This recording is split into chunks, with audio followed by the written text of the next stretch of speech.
Matthew here from miniwargaming.com, and it's time for another Sit and Talk. This is the show where you ask me anything about anything, wargaming related, business, might even get personal like politics or even religion. So if you're easily offended by topics such as religion, please don't watch the show, because if people ask, I will answer. Of course, I won't go into huge details and lots of time, so if you want to actually ask more in-depth questions about personal things like religion, feel free to send me an email, matthew@miniwargaming.com. And if you want your comment or question answered on next week's show, then make sure you leave it in the comment section below, unless you're watching this on YouTube, in which case you should click the link in the video description below, which will take you to our site, so you can leave a comment there. And while you're there, make sure you thumb up any other questions you want to be answered, because I first answer the top 10 thumbed up questions, and then I answer random questions after that. Because I never get through all of them, because like today I've got 12 pages of comments, and on average I go through 5 to 10 pages, depending on how verbose I get, how much of rambling I do, whatever it happens to be. Let's jump into the questions. Rablo92 says, "Hi Matt, I love the personal feel that you give your business by doing these sit and talks. So here's my question," and I promise I didn't thumb this up 54 times like it says, everybody else did. "If Games Workshop CEO did sit and talk shows, what would you ask him?" Whew, that is a good question, because it would be really cool to gain insights into Games Workshop. Just because any business really, you don't know everything that's going on the inside. Maybe you'll find out later on if they write a book after they retire and they kind of go through their history and all that, but even that will kind of just be from the point of view of one person. What would I want to know? I know some people might think to ask questions about the games themselves, like Warhammer, 40K, and fantasy, but I have a funny feeling that he doesn't have, he's not the one that necessarily decides the direction of all that kind of stuff. He'll probably approve more of other things. I guess what I'd want to know is the structure of the organization and just kind of how he views it and the vision that he has for it. Whoever the CEO happens to be at that time. So because I know that Tom Kirby is just stepped down and we have a new one. I don't remember his name because it's new. But anyways, just kind of seeing his vision for it and how he would go about trying to achieve that. Like, what does he really focus on from this top-down version of the business? Now, see, I have kind of a different perspective than most people would have, because except other business owners, of course, because I'd like to see how he runs his business. Now, there are differences between running a small business and running a rather large business like Games Workshop, comparatively speaking, but there would still be really interesting insights to gather from that. Ike, or H, I'm not sure how I'm supposed to pronounce that username. "When is Steve going to start his own live show? I want to know more about this mysterious character." I'm sure that'll happen eventually.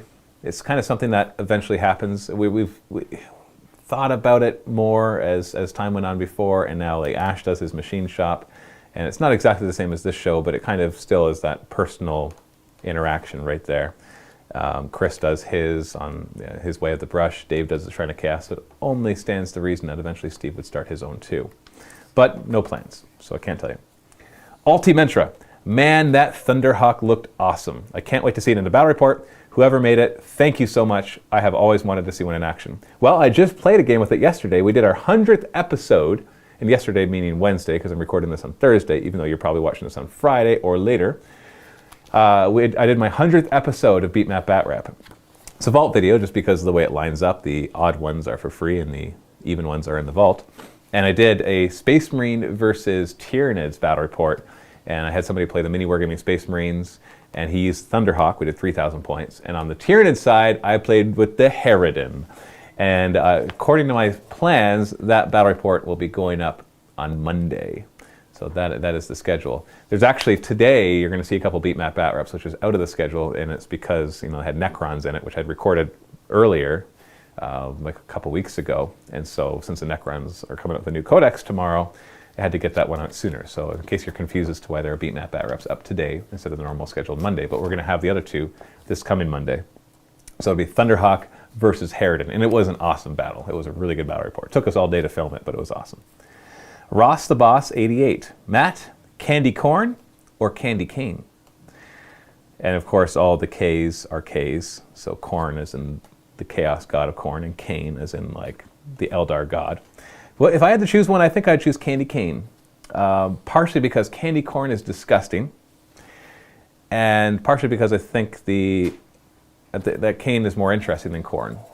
I'm not hugely versed in all the backgrounds of either of them, but just from what I do know, to me, I picture like the avatar of Khaine, for example, and it's a lot of the background of Khaine and all the chaos stuff that happened around him, or it, or whatever. And so I'd say, one, candy canes taste way better than candy corn. Candy corn is just disgusting. I don't know why anybody produces that stuff. And I think Khaine is more interested in corn. Eric. Hiya, Matt. How are you? I'm great, thank you. I'm a hardcore Warhammer fantasy gamer and love Old World Wars. Thank you, Matt, Ash, and Steve. Well, I guess you can technically thank me because you hired them. But it's, Ash and Steve are the ones doing it. Well, Ash is heading it up, although Steve is going to be playing more of a role in the future too. So I'll pass that thanks on. But yeah, I do agree. They're doing a good job with it. One request, I want to see a skaven battle. Hee hee. Can you tell them, please? Take care, mate. Eric, vault member, of course. I will pass that on. Skaven battle report, guys. Okay. Get it on the production line. Do we even have Skaven? No. No? Do you know anybody has Skaven? Maybe. Did mine away to... What's his name? Nope. What did you say? I gave mine away. Well, you gave yours away. Too many rats to paint. Too many rats to paint. Yeah. But isn't that like the same with any fantasy army where you have lots of stuff to paint? Well, do your best, guys. We've got a vault member here who really wants to see a Skaven battle. I'm on it. So, your request has been passed on. Dizzy Wish, hire Leland. That is all. All right. If you say it, it must be done. Mr. Pink Piggy. Hey, Matt, I was wondering, what is your opinion on Forge World proxies? My friend sent me his old death... Okay, let me answer that question. Forge World proxies? Are you asking, like... I don't even know what a Forge World proxy, like the Thunderhawk thing, like the scratch-built one, or using a Forge World model in normal 40K, like something that maybe would be playing in the 30K, but you're playing in 40K, or are you talking about like proxying a regular Dreadnought for a Contemptor Dreadnought using the Contemptor Dreadnought's rules? I'm not quite sure what you mean by a Forge World proxy. Maybe I should read the rest of your comments so I actually have some context. My friend sent me his old Death Guard army, and there was a Plague Hulk, and I don't have the rules. Is it bad to use it as a Soul Grinder or Deafy, or should I buy the rules? If there's actually rules for it, well, you could totally proxy it. Proxying is something that you and your friends have to decide what you want to do there. I was thinking it'd be really cool to make a big Tyranid gargantuan creature that used the rules of the Thunderhawk, because that would be kind of cool. It's actually a gunship, whereas like current Tyranid gargantuans aren't that great. Although the Harridan is good. You put it up against certain things, and I'm not even giving spoilers for the battle report. That's nothing to do with that. It's just other stuff. So I would get the rules for the Plague Hulk, of course, because you just got to. But in a normal game, if you want to proxy it, then I think that's fine. The Broken, glad you like it, Lee. Oh, Lee, as in Alexander Lee, as in the person who made the Thunderhawk. Oh, okay, got it. Context. Yes, thank you. We loved it, and you're going to see it in the battle report on Monday. Aunel Shioris. Matt, how tall are the Necrons? I have no idea. I've checked some forums. I've gotten answers from 6 feet all the way to 15 feet. Well, if we're going by the model scale, which isn't going to be totally accurate because Space Marines are the same height as Imperial Guard, they look to be about the same as a human. Now, they're not human. They're Necron tier, sucked out of their bodies and put into robots. So I don't know. I would assume that Lich Guard are taller, Immortals are more imposing than just regular warriors. And of course, Overlords are bigger, but they're not like the Orcs where it's necessarily the bigger guys are the ones in charge. It's just, I put one of my warriors next to a Space Marine and the warrior was a little taller. Lich Guards and Overlords are even taller than the warriors. Given that Marines are around 8 feet, would Necrons be 9 feet? Yeah, don't go based on the scale of the models, because Games Workshop doesn't stick to like a perfect scale for theirs. They do it what's called a heroic scale for one thing, and then kind of whatever things end up being modeled for. Because you, like I said, you put an Imperial Guard up to next to a Space Marine and it's not scaled properly, and that's not necessarily a bad thing. It's all just models on the table anyways. So, because if you had true scale Marines to the Imperial Guard, either you have to make the Imperial Guard a lot smaller, more like Lord of the Rings size, which would make them, it's harder to paint the details, or you'd have to make the Space Marines much bigger, and that would be more expensive, and so on and so forth. And then if you're going to make them bigger, you might as well make their stat line actually reflect how they act in the fluff. Because 1 wound, strength 4, toughness 4, 3 up save, that's not what I read in the Horus Heresy novels and other things. Those guys last forever. Stick them in Terminator armor, it's for like a 1+ invuln, rerollable forever. It just never die. Zeta78. Hi Matt. First off, let me just say that I've been a Vault member for a couple of months now, and between all the bat reps and Chris's awesome painting tips, I feel as though I've already gotten my money's worth. Awesome. Keep up the good work. Now my question is this. Forgive me if it has been asked already. From what I understand, many Mormons choose to serve a mission, and that it's almost like a coming of age sort of thing. Never thought of it that way, but I could see how you'd see it that way. Because that's kind of what you do. You finish high school, then you go and serve a mission. Then you kind of start your life after that, whatever, education, family, all that. So I can see how it kind of looks from, it appears to be something like that. So I was just curious as to whether or not you served a mission, and if so, what you took away from the experience. I did. I went to Tahiti, actually, for 2 years. You don't even choose where you go. I always have to specify that because people are like, whoa, you chose to go to Tahiti? I want to go on a mission. But you submit an application and they send you wherever they need you. What I took away from the experience, man, I can't answer that really quickly because it was 2 years and just it was tons of stuff that I learned. From everything like practical, like living on my own and budgeting and shopping and grocery shopping and taking care of myself, to obviously spiritual side because, well, I'm a missionary for 2 years, so obviously I learned a couple languages while I was there because you have to be able to speak to the native population. Just tons of stuff. It was a great experience, really, really awesome experience. I was also wondering how this is similar or different to Jehovah's Witnesses. Similar concept in the fact that, we're trying to go out to teach others about what we believe. Different in the fact that Jehovah's Witnesses, they dedicate a certain number of hours every month. Well, the active ones, of course, dedicate a certain number of hours per month to go out and do it in their local area, whereas we go for a couple of years somewhere else and do it full-time and pay our own way for that. So different methodologies of doing it.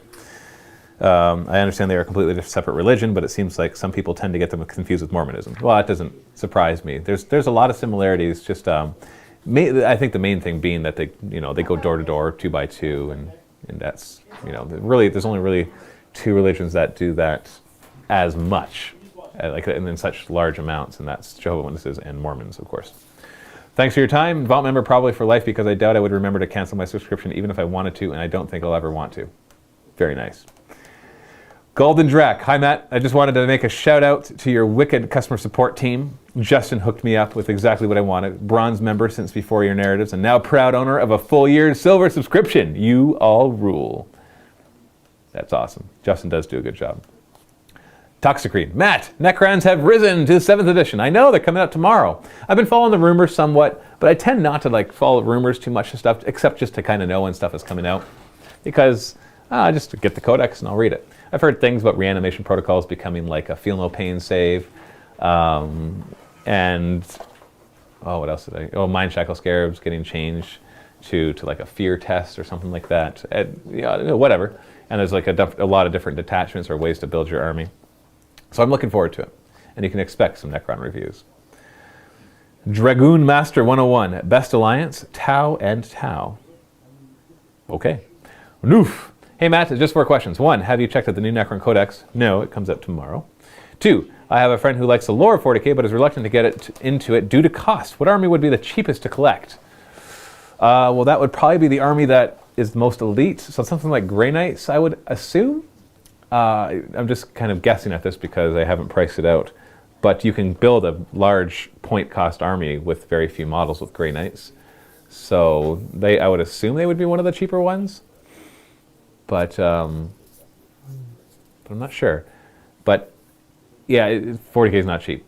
Wargaming overall is not cheap, but especially 40k in fantasy, just because you build these nice large armies. 3, sorry for another money-based question, but you are a businessman, so you probably have some insight on this stuff.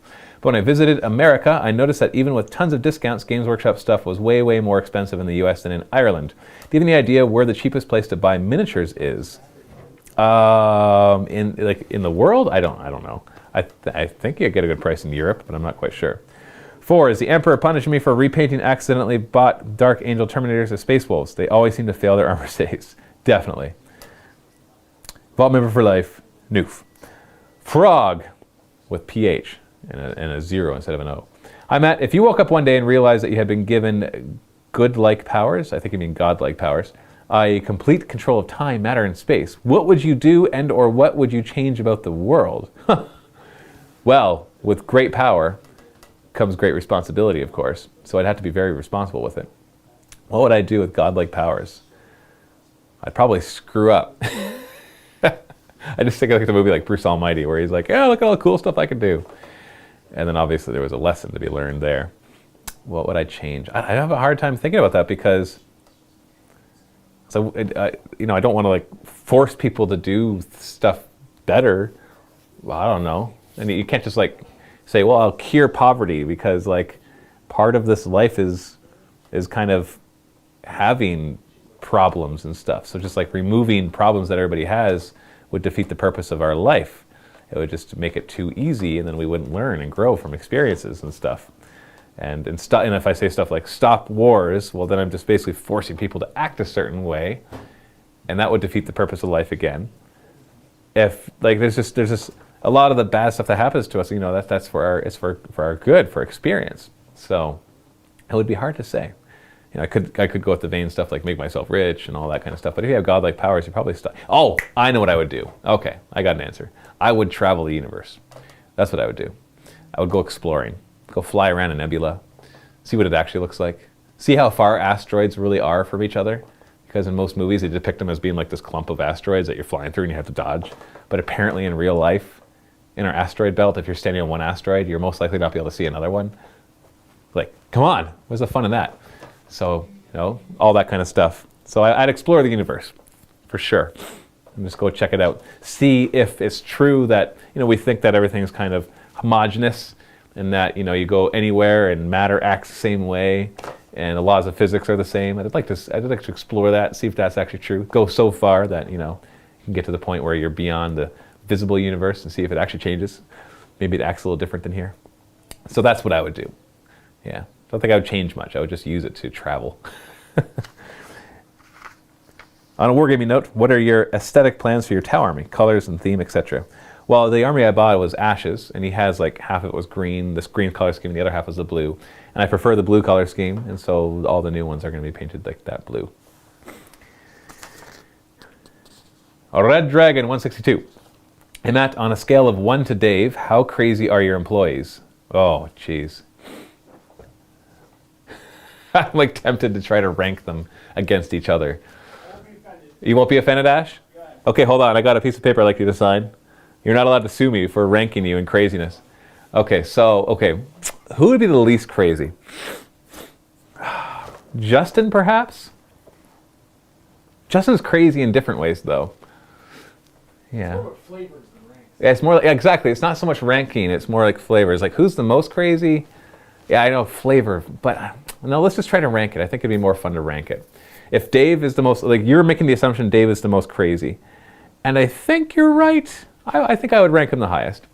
And then, of course, myself, I'm the least crazy. I'm not crazy at all, right? I'm totally normal. Nothing weird about me. I just, and then you got Chris. Maybe Chris beats Dave. I don't know. Chris is kind of crazy. And I prefer the term wild. Wild, okay. So so we'll change your question to how wild are your employees? Yeah. And then that just sounds even stranger.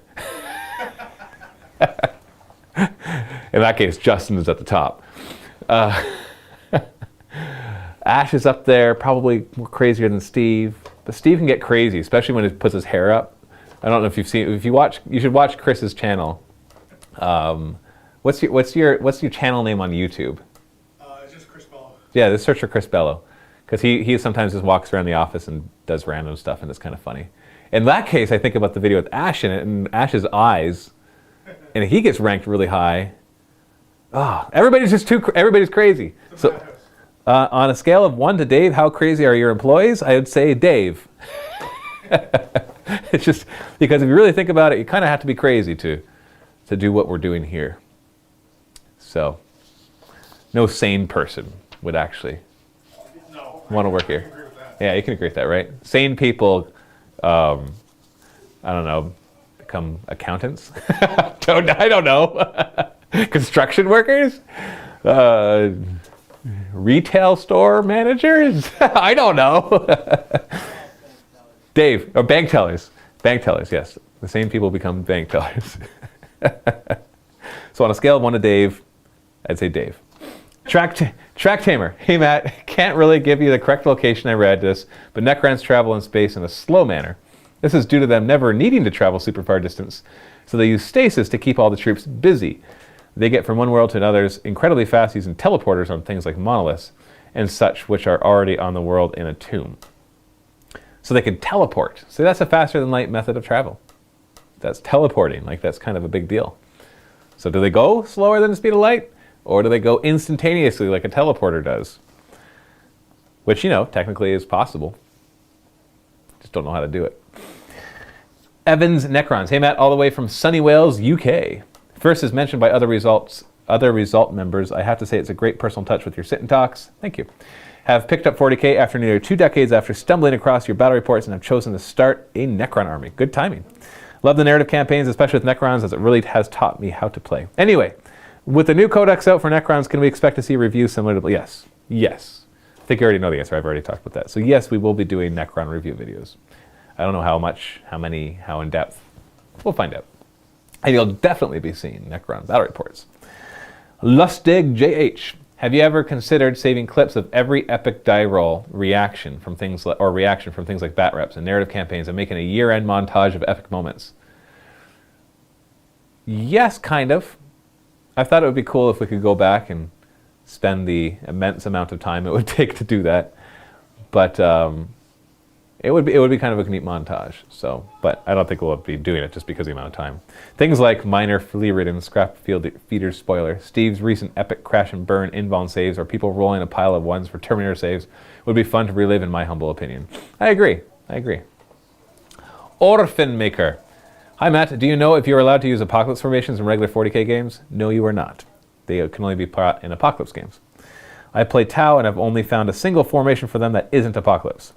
But I have seen you use several different formations in your battle reports. Do you house rule this to make it possible? I haven't used any different formations for Tau. Not at all. I just used a combined arms attachment most of the time. Or sometimes I might go unbound so I can bring more Pathfinders. But no, I've always used combined arms attachment.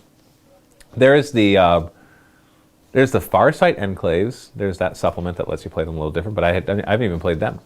So no, I haven't used any Tau formations. Do you think it would mess up the balance of the game? Yeah, sure. Apocalypse formations, you have to bring a lot of guys to make the Apocalypse formation. But some of them, yeah, it would mess it up. Like I think of the Turvagon one for Tyranids, where you bring 3 Turvagons, or it's 3 to 5 Turvagons, I think. And one of them's a queen. And when they spawn Termagants, you roll 3d6 for each of them, and you get to pick one of those, and they all get that result. And so it really helps you not to roll doubles, and then they usually pump out a lot of Termagants. On top of that, the queen can actually arm her Termagants with whatever they want. And so like Devours or whatever. And in a normal 40k game of 2,000 points, that would be super overpowered. But you play in a game of 10,000, 20,000 points, and they're just not even a minor nuisance. One large blast, kind of like 10-inch blast, comes their way, and they're all dead. So it didn't really matter. Or you easily snipe a couple of the Turvagons, which backlash to all the nearby Termagants, so they die. So yeah, some Apocalypse formations would definitely break 40k when played at the smaller scales. But you know, you can do whatever you want with your friends. If your friend says, "Hey, can I bring this Apocalypse formation?" and you say yes, then you're good. That's all that matters. That's really all that ever matters. That's all that ever matters. Tournaments are different, obviously. You gotta follow the rules so that you kind of know who won, kind of. But even then, you're throwing dice. Like anything can happen. Derek Kyle. Hi Matt, if I wanted to do some fighting with you or any other Wargamer battle report if possible, you know, what should I do? You should go to miniwargaming.com/challenge.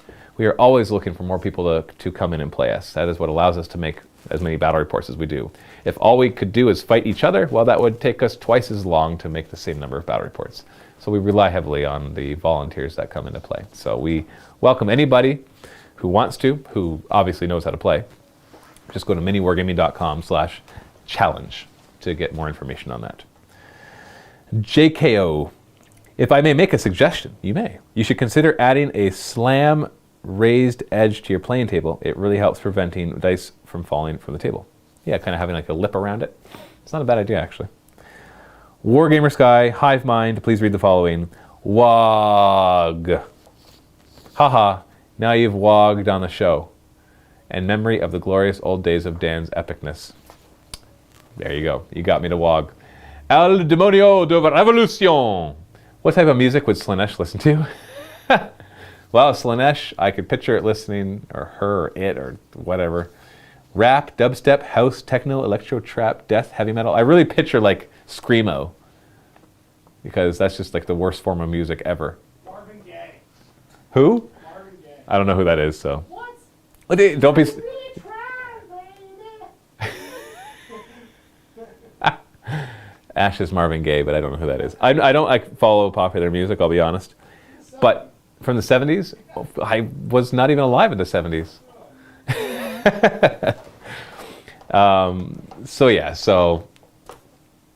But anyway, yeah, I think screamo.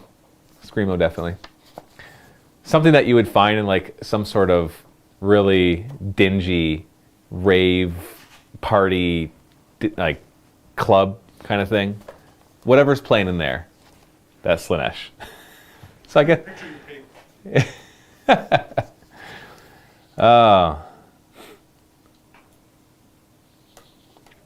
CJMM14. That moment when you meant to hit thumbs up and your cat jumps onto your computer to give it a thumbs down.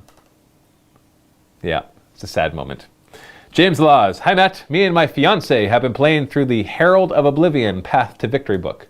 And in it, it mentions how Tyranids travel. It says, Tyranid... Oh, first off, what is the Herald of Oblivion Path to Victory book? Anybody know what that is? Nope. Ash? Digital? Is it a digital one? So. I haven't heard of it before. Why is there a Tyranid book that I haven't heard about? That has a campaign. Okay, anyways, and in it, it mentions how Tyranids travel. It says, Tyranid hive fleets do not travel through the warp like ships of the Imperium or various other alien races, having mastered instinctive manipulation of the gravity fields of star systems to superluminal speeds instead. This was published 2012, so a fairly recent addition to the fluff. Yeah, I've heard that before, but it doesn't answer the question whether does superluminal mean faster than light? Is that what that means? Because it sounds like it would. Super means greater, luminal means light. Yeah, exactly. That's what I would hear, but superluminal speeds instead. So they mastered gravity, so they use gravity to go faster than the speed of light. Even though gravity itself goes at the speed of light. Somehow they've used the thing that still follows the speed of light limit to break that limit. Makes total sense. And you know what? I'm actually okay with that because it's 40K, it's sci-fi. It's hand wavium. And really, do we really understand how these things would work? Like, we might say, oh, that sounds so unrealistic. I remember Neil deGrasse Tyson mentioned how he was watching the original Star Trek when it was first out, and he saw the automatic doors sliding open and shut, and he thought that was the most ridiculous concept ever. He's like, why? Like, that's so stupid. Like, why would they ever? Like, he loves Star Trek, don't get me wrong, but he was just so surprised. Like, the technology made no sense to him. Why would we have automatic doors? And now we do, obviously. Like, everybody has automatic doors. And so we have a hard time really picturing applications of technology, applications of science. And if it seems to break our current laws of physics, then we automatically want to reject it. But we don't know everything yet.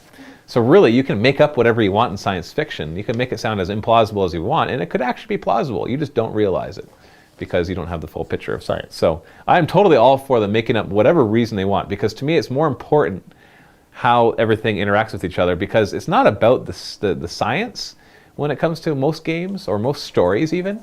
Although the science can really add to the immersion and it can be something that's really fascinating and interesting, but it's more about interaction between people and even like the different species of aliens and all of that and the stories that come about that. That's more important.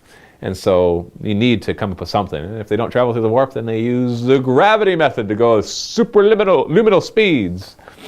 So yeah. So they do travel faster than the speed of light. So there is our reference, which is good because otherwise they would be totally neutered. Have you seen any of the Path to Victory books? What do you think of Choose Your Own Adventure game books? I love Choose Your Own Adventure game books, but I don't know what the Path to Victory books are. I'm going to have to look that up. It's Choose Your Own Adventure? So I'll have to look that up because that's interesting. Premium wafer sticks. That's the username. Oh, you guys come up with the best usernames. Hi, Maddie G.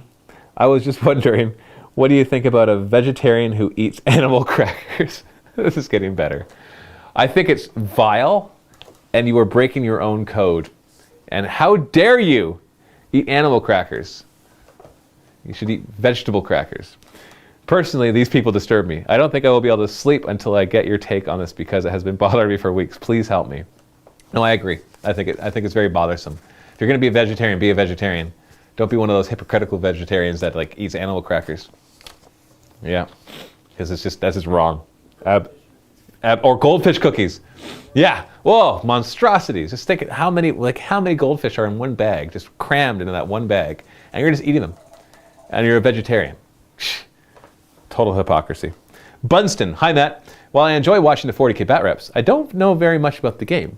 As such, it can be difficult for me to keep up with how the tide of the battle is going. Have you considered displaying the points lost for each player at the end of the turn, or the current point totals of each player? This would make the game easier to follow for a newbie like myself. Thanks. I can tell you right off the bat that that's not going to be happening anytime soon because that's a lot of post-production. The way we film our battle reports is in such a way that it takes like 20 minutes to edit the video afterwards. And most of that time is spent looking at the computer waiting for it to load the clips. And so adding in even simple post-production, like the concepts could be simple and they're not hard to do, but they're very time consuming. So things like that, things like I used to have like a reanimation counter that would tell you how many times I made my or how many points got reanimated. People really like that stuff, and I do think it adds to the battle reports. It's not so much a matter of whether it would make the battle report better, because there's a lot of stuff we could do to make our battle reports better, but it's always a cost thing. And I've talked about this a lot in the past. You always have to balance the cost and the quality, of course, because we don't have an endless budget, or a budget big enough that we could basically get that maximum perfect battle report. Because I know I have a good concept of what a perfect battle report would look like, and it would look similar to how Geek and Sundry do their tabletop, where they have 6 or 7 cameras with 6 or 7 camera people, and all those record the entire game from all the different angles, and then it's edited all together with tons of post-production, and it just looks great. And the flow is awesome, and it's great. But just the cost to make one episode, like they did their Kickstarter, they're like, we need to raise, I think it was $750,000 so we could do another season of tabletop. $750,000. I'm not saying that that's a bad thing. That's great. They're doing that. That's great. But think about how much money that is. And so our episodes cost a little less than that.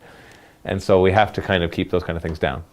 Now, having said that, as we grow, it'll make sense that it's not just quantity that you want to increase. Right now, we're focused on increasing quantity. Of course, you try to increase quality wherever you can, and things that don't increase the amount of time. For example, if you make a better studio with better lighting, or get a better camera, or get better microphones, that increases your quality without increasing the amount of time per video. It's a fixed cost. You purchase it once and you're done.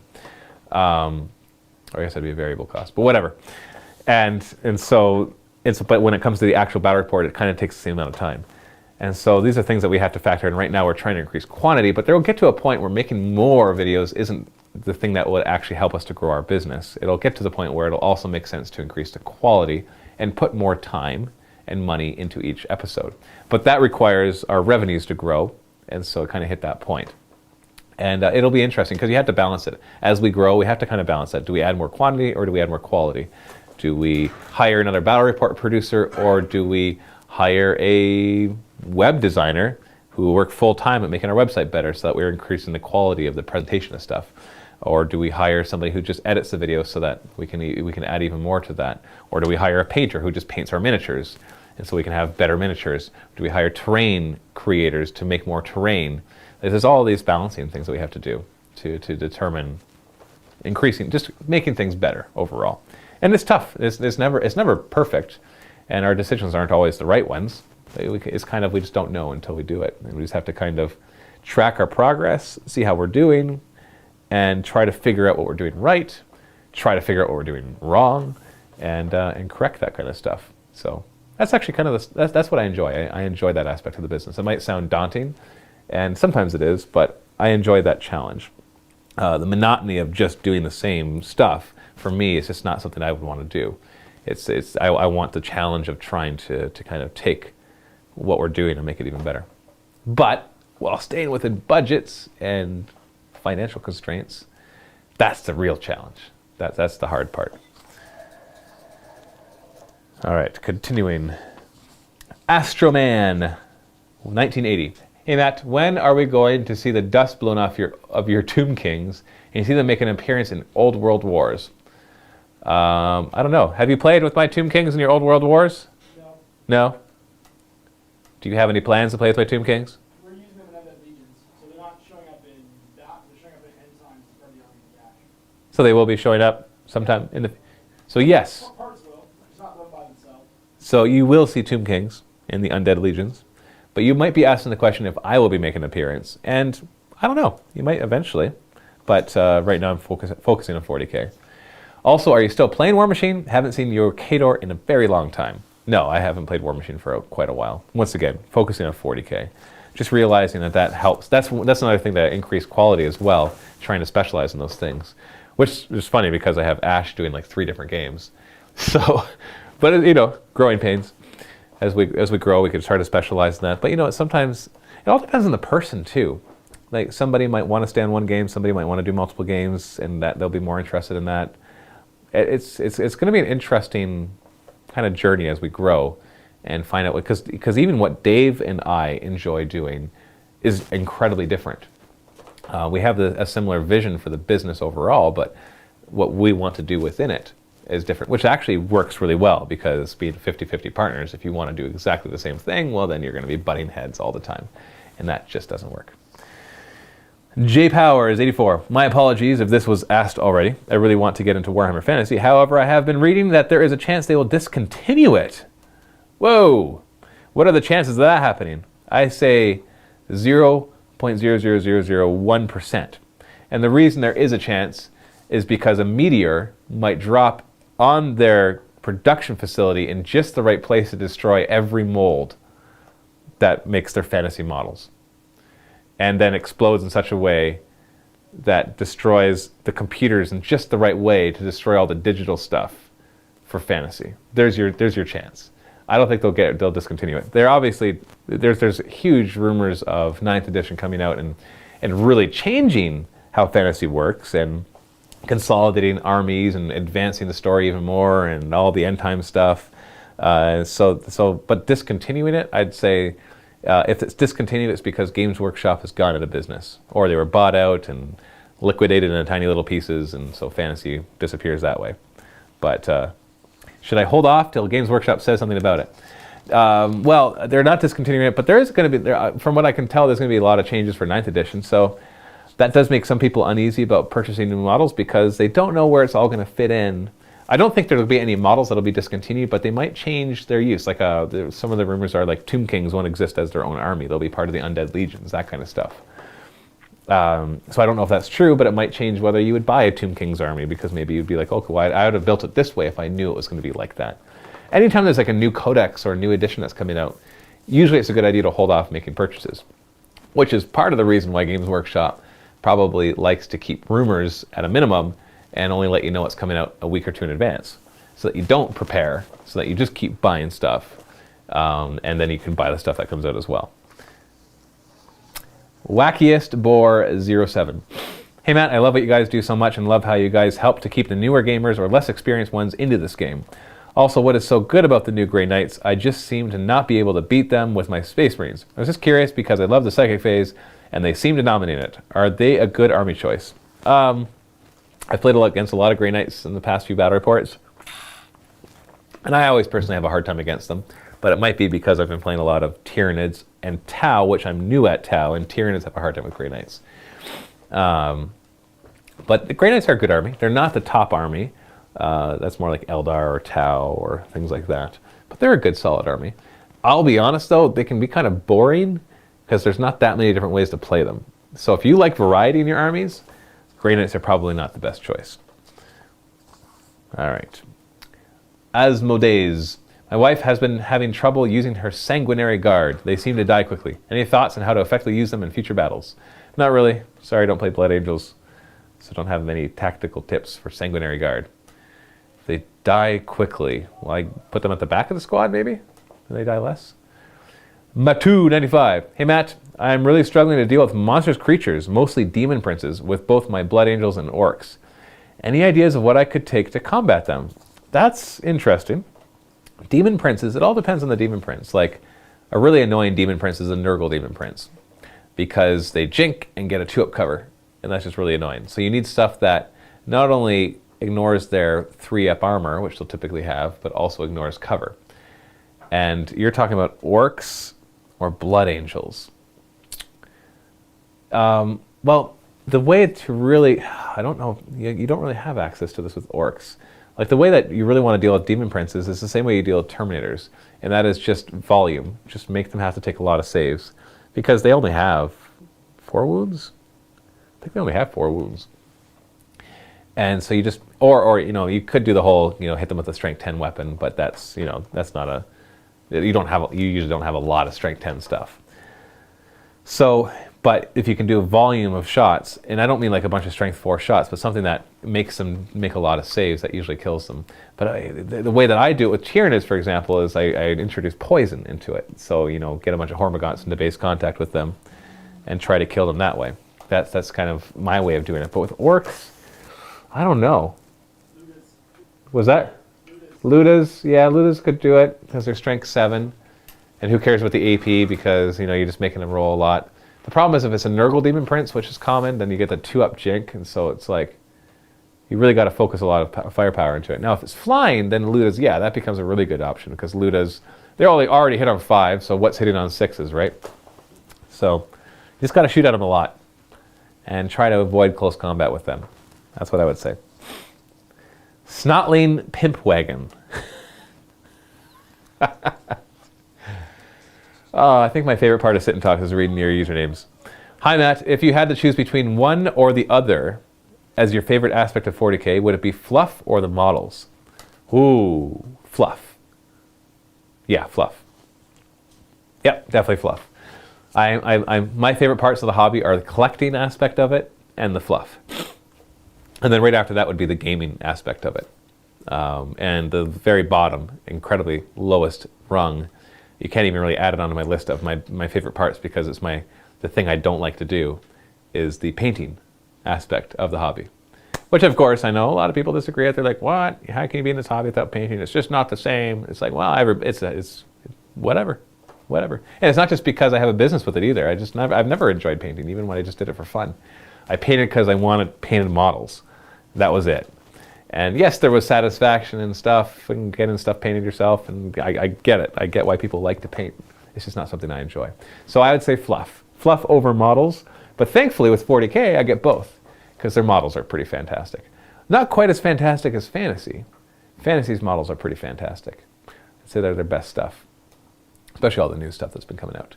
And it's funny that I'm even saying that I like the fluff of 40K, because when I first got into 40K, I got into it because I kind of had to. We started our business. I was into Lord of the Rings, but nobody else is.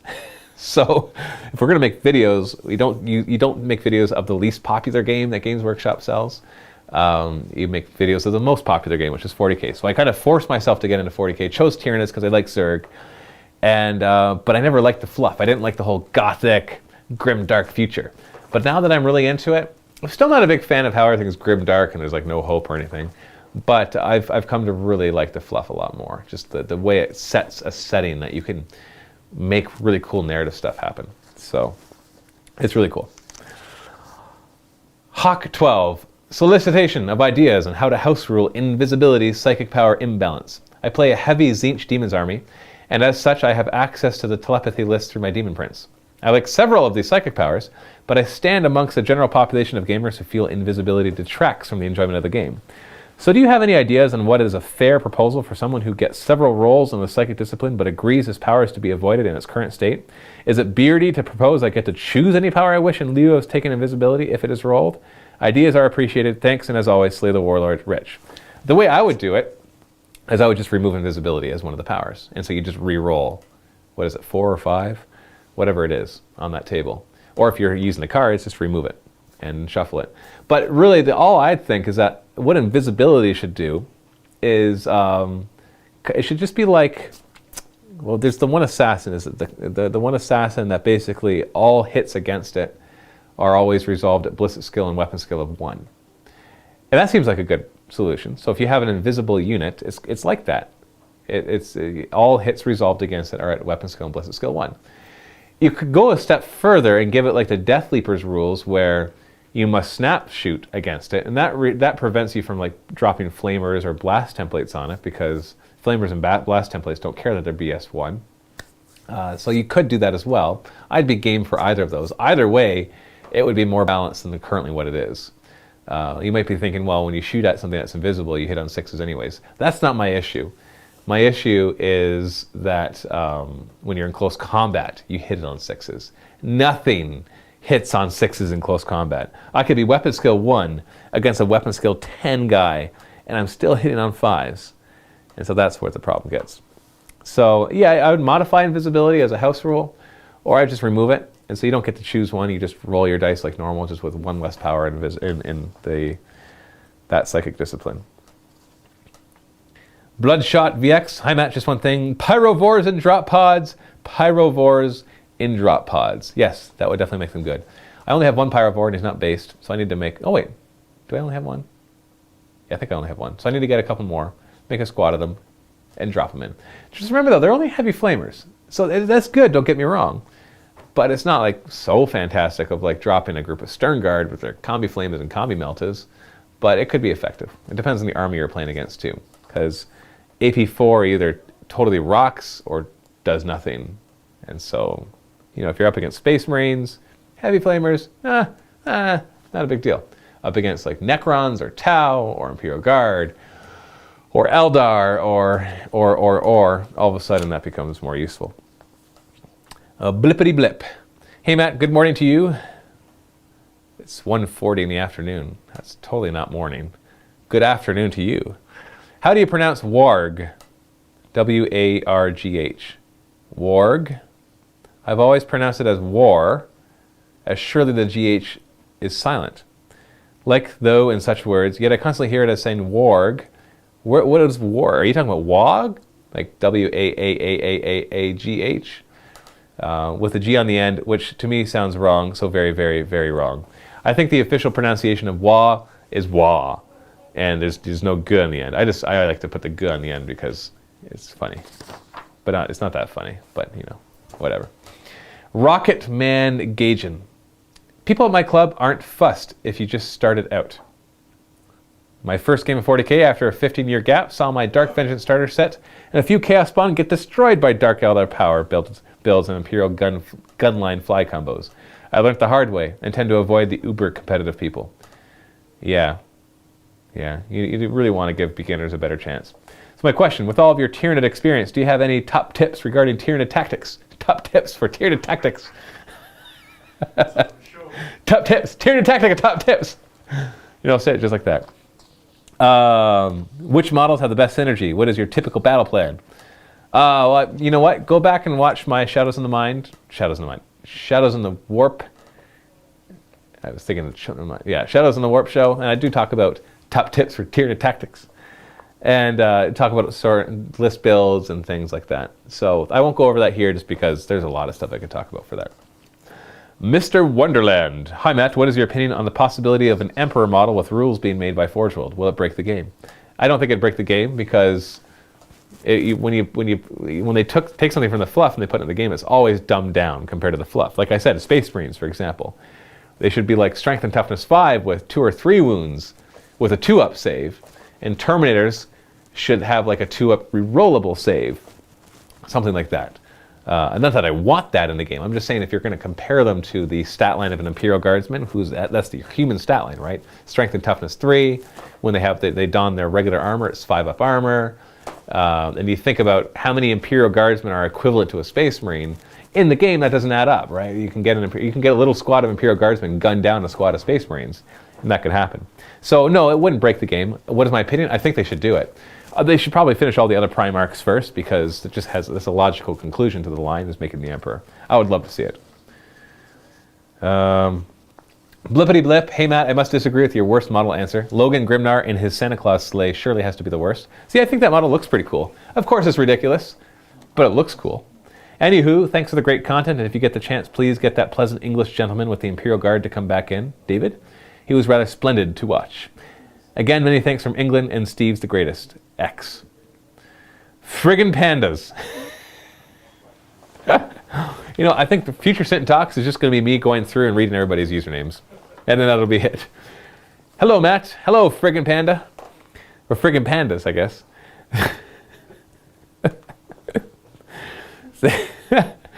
Thank you for answering my question. And yes, it was a money issue. Sorry for not explaining that in my question. Dope. I don't remember what your question was. I'm sorry. Did you hear about the new Harlequins? Yes, I did. I can't wait and salivating in anticipation for them to join the ranks of my Dark Eldar army. Yeah, I think that's a cool idea. And I've talked about that in the past. I think they should do lots of supplements like that, like Gene Stealer Cult. Like, they don't even have to introduce new models, just new ways to play. That's all I ask for. I want 1,000 ways to play, so I don't get bored. My question for you this week, though, have you ever tried to use the Toxicrene with the Tyrannocyte? I did, actually. I feel like having it come down next to a high-value target and charging in. It's not an assault vehicle, though, so you can't charge. See, that's the problem. Well, it's not a problem necessarily, because that would be pretty powerful if you could charge. Like, that would make Toxicrenes the most super awesome thing in the Tyranid Codex. Because see, you bring it in, drop the Toxicrene. The problem with the Toxicrene and the Malice and the Maliceptor, which I'm really not happy about, is the fact that they only have 4-up saves. They just get gunned down so easily. They just die so fast. So, Toxicrene inside of a Tyrannocyte can work. He has his large blast, 2+ poison thing, but that's less effective than it sounds like. I'm really disappointed at the Toxicrene. I've used him in a few games now, and I've yet to see him do anything effective for what he's supposed to be able to do. He just doesn't seem to fit the role that he's supposed to be playing. As always, thank you for your weekly Sit and Talks, along with the amazing work you guys do at Mini Wargaming. Yell at Steve for me to tell me his Lizardman army paint scheme. Steve's actually doing a battle report right now, so I have been waiting for his reply on the forums. Hee hee. James Laws. Hey Matt, I was thinking, having seen those new Ratman Skaven models, hate Skaven, that's what he says, hate Skaven. What do you think of Tyranids mixing with technology? I love the Tyranid aesthetic, but there's only so many gribbly monsters you can design before they all look the same. Maybe some kind of technovirus that integrates with Tyranid DNA, leading to Borg-like Tyranids? What do you think? That's actually my least favorite aspect of the Tyranids, is this whole looking like they're holding the gun. I prefer them to have a more biological reason to be firing, like spitting, or spewing, or hucking, or lobbing, whatever happens to be. Just none of this guns thing. So I think I think you can find more ways to do it, but they do have a certain aesthetic that you kind of stick to. But I just think of the Zerg, for example, from StarCraft. I think they have it right for how to model the different things. That they always have a biological reason, not like this something that was designed in the 80s reason. So, what was that laugh for? The hate for the 80s. Well, no, it's more like their models that they designed in the 80s obviously look pretty bad compared to the models they do now. But because the Tyranids were designed in the 80s, they've kept that aesthetic. And that's the problem I have. Like, I think if Games Workshop, I would just die and go to heaven, and I would replace all 50, I'd throw out my 15,000 point Tyranid army, and I would replace it totally within like 6 months if Games Workshop threw out their current Tyranid line and redid them from scratch. I would actually do that. I promise, Games Workshop, if you are listening. So yeah, if you were to throw out every single mold you have, except maybe, no, even them. I've just grown so used to them that I've grown to tolerate them, like the Trigons and the Raveners. They more exude the look that I would think, where I shoot my 12 shots from a Trigon Prime because he has the static electricity built up in his shell that he then goes blah, and it goes all over some target, which I think is hilarious, but still, it works. It's a biological reason, kind of. But I would do it. I would totally throw out my models and replace them all if they redid it to look. I'm not saying just look like the Zerg. I don't want them to necessarily copy the Zerg, but just something more animalistic that doesn't look like it was designed in the 80s. But I still love the Tyranids because of their fluff. So I guess that goes back to that one person's question, fluff or models? And I guess the answer would be fluff. Because I've grown to tolerate the Tyranid models and even enjoy the way they look on the table. Because I've just grown to get used to their aesthetic. But I would love if they looked like the Zerg. But I hate the Zerg lore. The Zerg fluff is stupid. It was good in StarCraft 1 and StarCraft Brood War. But then they totally ruined it in StarCraft 2. They got all drama. And that's just not what I want in my Zerg. I just want a mindless alien race that just wants to eat you and doesn't have any moral values of good or bad. And it's the bad guy just because they want to eat you. That's just what is that so much to ask? If Games Workshop ever introduces the fact that the Tyranid are controlled by some guy or some queen, quote unquote, or some chaos god, a chaos god maybe can work, but anything else, just make them a superorganism. Just keep it that way. They're beyond our comprehension, and they will eat you if you don't stop them. And that's really all there is to it. Nightlight. In a couple places, the 2 missing Primarchs were intentionally deleted from all records and orders of the Emperor. I don't remember which Primarch said it, but one of them said the Horus Heresy should have been foreseen because of those 2 Primarchs. All right? The more you know. Star. Sir William the Bold. That Thunderhawk was epic. Good job, Alexander. I agree. Ultimentra. Matt, if you can remember the explanation as to how the Geth work in Mass Effect, how they become more intelligent and more sentient by sharing data via networking. I forgot a lot of the details, but I would say that the Geth are very similar in function to Tyranids, only they are software instead of a just-out intelligence formed in the warp. It kind of works. Not quite sure. Love Mass Effect, by the way. See, I can see why that could work, but my problem with that is we always seem limited in our imagination to creating alien species that are just human. And they're just like one aspect of humans. Like orcs are the animalistic nature of humans who just want to be warlike. Like you can find humans who you would compare to being like orcs. And Eldar, or elves for that matter, are just your haughty humans. They're the stuck-up humans, and that's kind of their thing.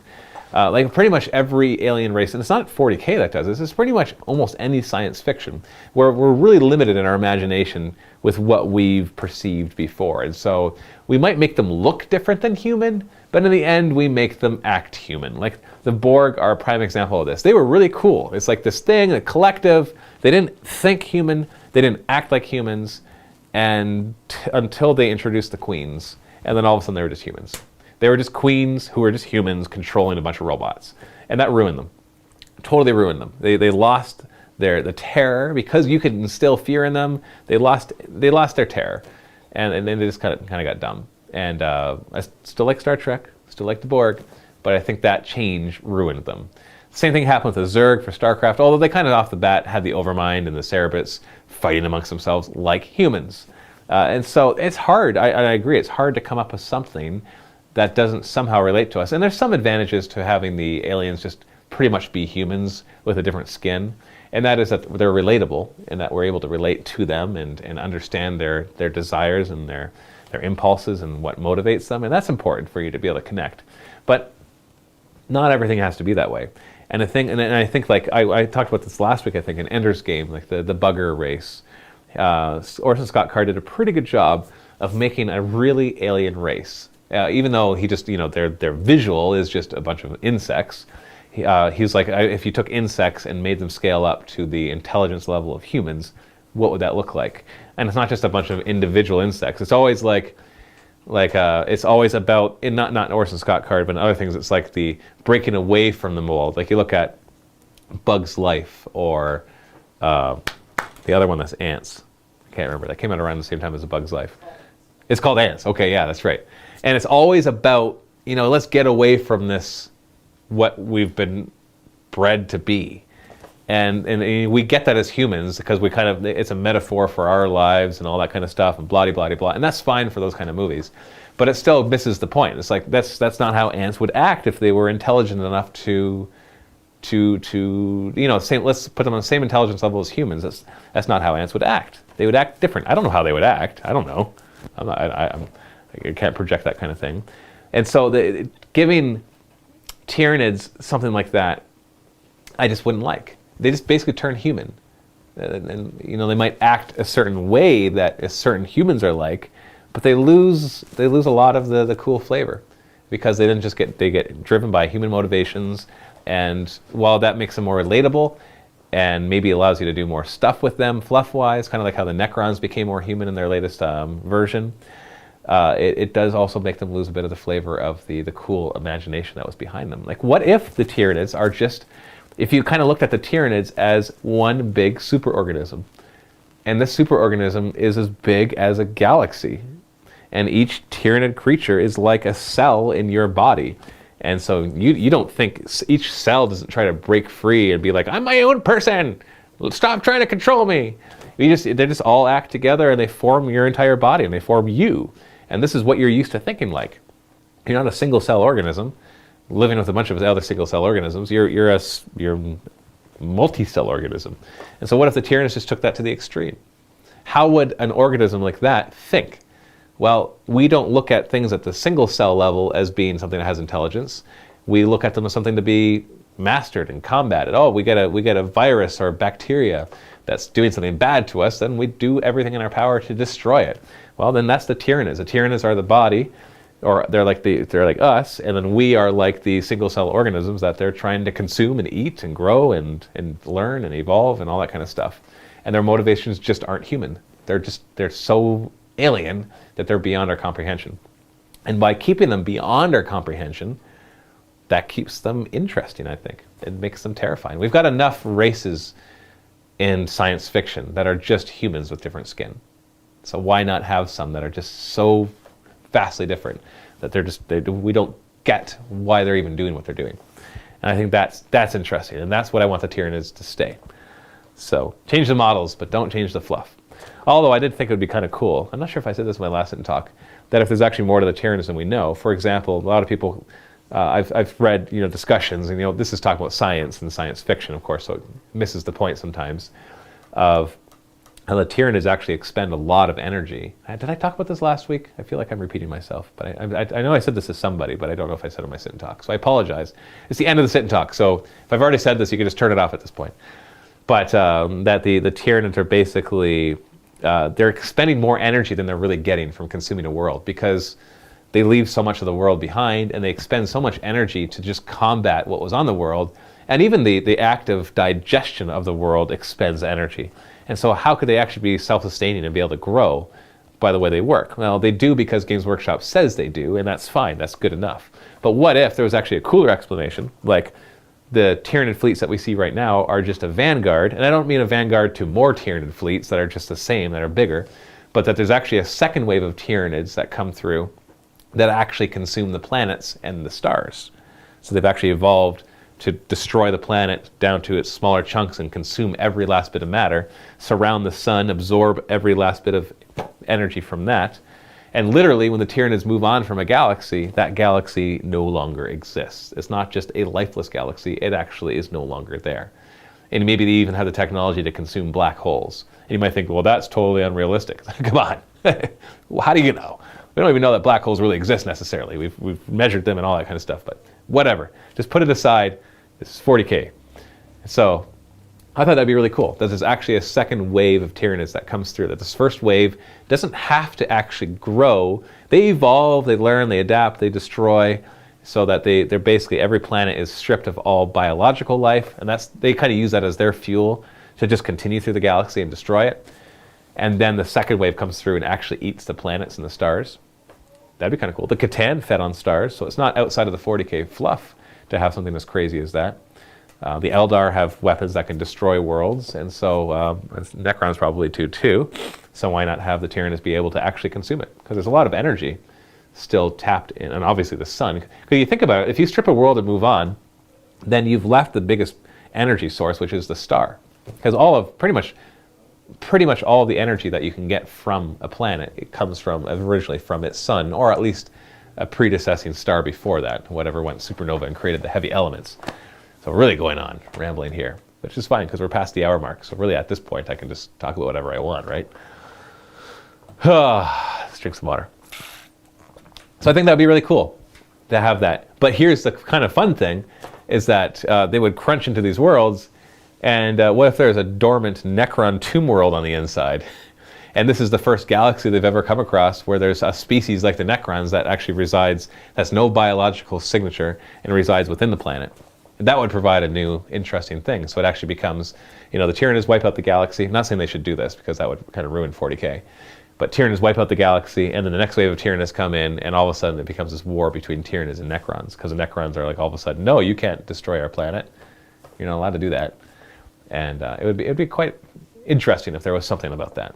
So whether or not Games Workshop does something like that, obviously, I've never seen an inkling that that's what they're going to do. So it'd be interesting if something like that did happen. Or maybe I can come up with something on my own for a narrative campaign. But it would be totally new organisms, because these organisms would be designed to consume the world, not to consume the biomass. And they wouldn't be used to defending themselves. So that was an idea that popped in my mind one day. So I thought it was kind of cool, so I thought I'd share that. Anyways, thanks for watching. Make sure you leave your comments and questions below in the comment section. Stay tuned for next week's Sit and Talk, and happy wargaming.